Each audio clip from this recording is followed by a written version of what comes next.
नमस्कार दोस्तों, आप सभी का आपके अपने चैनल आसान राह में हार्दिक स्वागत है।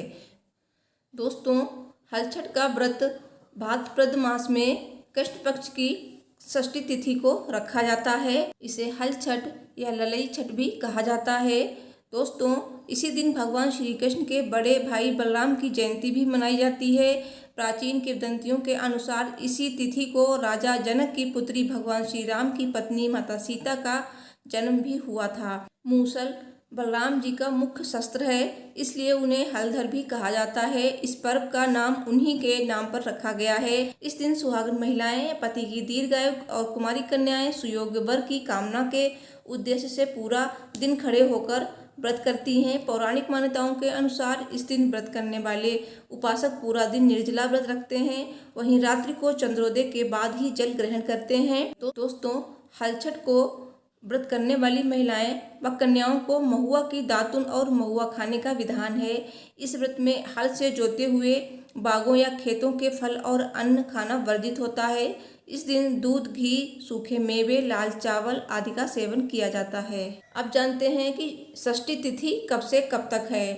तो 27 अगस्त शुक्रवार की शाम को 6:50 से शुरू हो रही है और षष्ठी तिथि समाप्त हो रही है 28 अगस्त 2021 रात 8:56 पर। हल छठ का व्रत 28 अगस्त दिन शनिवार को रखा जाएगा। हल छठ की पूजा विधि। हल छठ व्रत में हल से जुती हुई अनाज या फिर सब्जियां का इस्तेमाल नहीं किया जाता है। इस व्रत में वही चीज़ें खाई जाती हैं जो तालाब या मैदान में पैदा होती हैं, जैसे तिन्नी का चावल, केरमुआ का साग, पसई के चावल।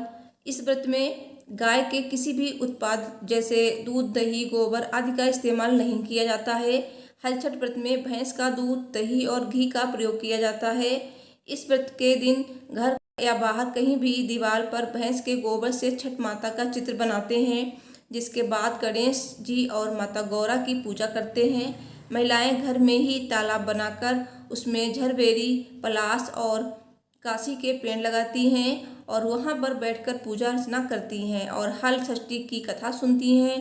इसके बाद प्रणाम करके पूजा समाप्त करती हैं। इस दिन हल पूजा का विशेष महत्व है। यह व्रत पुत्रवती स्त्रियों को विशेष तौर पर करना चाहिए। हल छठी की व्रत कथा इस प्रकार है। प्राचीन काल में एक ग्वालिन थी। उसका प्रसव काल अत्यंत निकट था। एक ओर वो प्रसव से व्याकुल थी तो दूसरी ओर उसका मन गौरस, दूध, दही बेचने में लगा हुआ था। उसने सोचा कि यदि प्रसव हो गया तो गौरस यूं ही पड़ा रह जाएगा। ये सोचकर उसने दूध, दही के घड़े सिर पर रखे और बेचने के लिए चल दी। किंतु कुछ दूर पहुंचने पर उसे असहनीय प्रसव पीड़ा हुई। वो एक झरबेरी की ओट में चली गई और वहां एक बच्चे को जन्म दिया। वो बच्चे को वहीं छोड़कर पास के गांव में दूध, दही बेचने चली गई। संयोग से उस दिन हल षष्ठी थी। गाय भैंस के मिश्रित दूध को केवल भैंस का दूध बताकर उसने सीधे साधे गांव वालों को बेच दिया। उधर जिस झरबेरी के नीचे उसने बच्चे को छोड़ा था, उसके समीप ही खेत में एक किसान हल जोत रहा था। तो अचानक उसके बैल भड़क उठे और हल का फल शरीर में घुसने से वो बालक मर गया। इस घटना से किसान बहुत दुखी हुआ। फिर भी उसने हिम्मत और धैर्य से काम लिया। उसने झरबेरी के कांटों से ही बच्चे के चिरे हुए पेट में टाँके लगाए और उसे वहीं छोड़कर चला गया। कुछ देर बाद ग्वालिन दूध बेचकर वहां आ पहुंची। बच्चे की ऐसी दशा देखकर उसे समझते देर नहीं लगी कि यह सब उसके पाप की सजा है। वो सोचने लगी कि यदि मैंने झूठ बोलकर गाय का दूध न बेचा होता और गांव की स्त्रियों का धर्म भ्रष्ट न किया होता तो मेरे बच्चे की ये दशा न होती। अतः मुझे लौटकर सब बातें गांव वालों को बताकर प्रायश्चित करना चाहिए। ऐसा निश्चय कर वो उस गांव में पहुंची जहां उसने दूध, दही बेचा था। वो गली गली घूमकर अपनी करतूत और उसके फलस्वरूप मिले दंड का बखान करने लगी।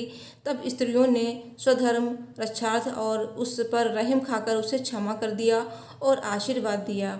बहुत सी स्त्रियां द्वारा आशीर्वाद लेकर जब वो पुनः झरबेरी के निकट पहुंची तो ये देखकर आश्चर्यचकित रह गई कि वहां उसका पुत्र जीवित अवस्था में पड़ा था।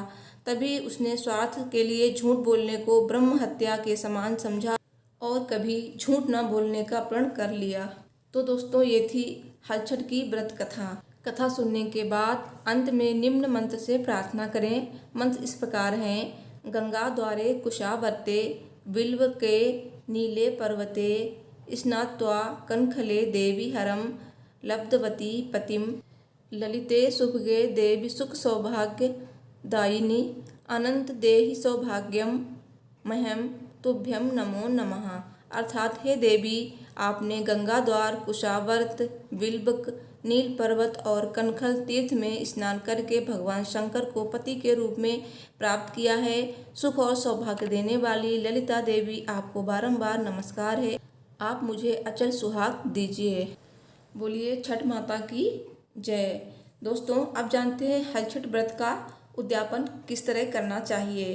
दोस्तों, इस बार चंदन षष्ठी का व्रत का उद्यापन आप कर सकते हैं। कहा जाता है कि अगर व्रती ने चंदन षष्ठी व्रत का उद्यापन किया है तो फिर किसी भी व्रत का उद्यापन कर सकती हैं। सबसे पहले इस व्रत का उद्यापन करना होता है एवं मासिक धर्म की अवधि में स्त्रियों द्वारा स्पर्श, अस्पर्श, भक्ष, अभक्ष इत्यादि दोषों के परिहार के लिए इस व्रत का उद्यापन किया जाता है।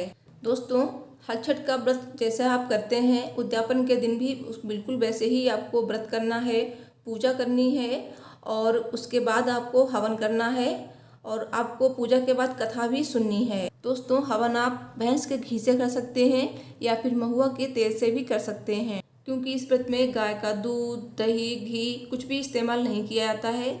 तो आप भैंस का दूध और घी का इस्तेमाल करें, क्योंकि इस व्रत में हल से जुते हुए अनाज एवं सब्जियों का सेवन नहीं किया जाता है। हल षष्ठी का व्रत महिलाएं अपने संतान की दीर्घ आयु और स्वास्थ्य के लिए करती हैं और इस व्रत को अविवाहित महिलाएं भी कर सकती हैं। तो पूजा और हवन करने के बाद आपको बच्चों के 5 कपड़े, क्योंकि ये व्रत बच्चों के लिए होता है, तो बच्चों के 5 कपड़े इस तरह से होने चाहिए कि आप मतलब पूरा होना चाहिए। शर्ट, पैंट, छोटे छोटे बच्चों के कपड़े आते हैं वो भी आप ले सकते हैं। तो 5 कपड़े होने चाहिए और 5 बर्तन भी आप ले सकते हैं। तो बर्तन भी छोटे छोटे होने चाहिए, जैसे छोटे बच्चे जिस बर्तनों में खाना खाते हैं, प्लेट, कटोरी, चम्मच, ग्लास, इस तरह से बर्तन होने चाहिए। और आप 5 तरह के अनाज भी ले सकते हैं, जैसे चना, गेहूँ और मूंग और अरहर, और साथ ही आप जौ ले सकती हैं। तो ये 5 तरह के अनाज होने चाहिए। तो इन सारी चीज़ों को आपको दान करना है और दान करते समय आपको कहना है कि मैंने हल छठ व्रत का उद्यापन किया है। तो जब से मैंने व्रत रखा है तब से लेकर आज तक जो भी गलती हुई हो हमें भगवान माफ़ कर देना और हमारी उद्यापन पूजा स्वीकार कीजिए।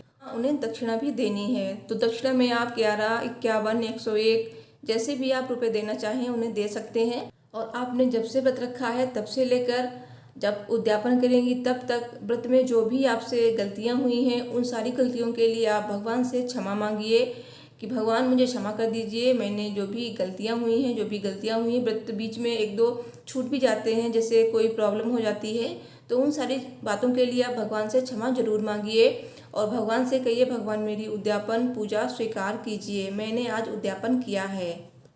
और आप पंडित जी को घर पे बुलाकर उनको ये सब सामग्री दे सकती हैं और साथ ही पंडित जी को भोजन भी करा सकती हैं। तो इस तरह से आप अपने व्रत का उद्यापन कर सकती हैं। दोस्तों, पूजा करने के बाद जो भी सामग्री होती है, जो भी आपने बनाया होता है, तालाब और जो भी गौरी गणेश, तो जो सामान होता है, जो भी सामग्री होती है उसे आप उस दिन ना हटाएं, तो उसे आप अगले दिन वहाँ से हटाकर किसी नदी में प्रवाहित कर सकती हैं। क्योंकि कोई भी पूजा में जो भी सामान होता है उसी दिन नहीं हटाते हैं, तो उसे आप अगले दिन हटा के किसी भी पवित्र नदी में प्रवाहित कर सकते हैं। तो इस तरह से आपकी पूजा संपन्न होती है। और मुझे उम्मीद है मेरी ये वीडियो आपको पसंद आई होगी। तो प्लीज़ ऐसी ही वीडियो देखने के लिए मेरे चैनल को जरूर सब्सक्राइब कीजिए और साथ ही बेल को जरूर प्रेस करें और वीडियो को लाइक शेयर करें। तो चलिए मिलते हैं नेक्स्ट वीडियो में। Thanks for watching. हर हर महादेव। जय माता दी। जय कृष्ण बलदाऊ की।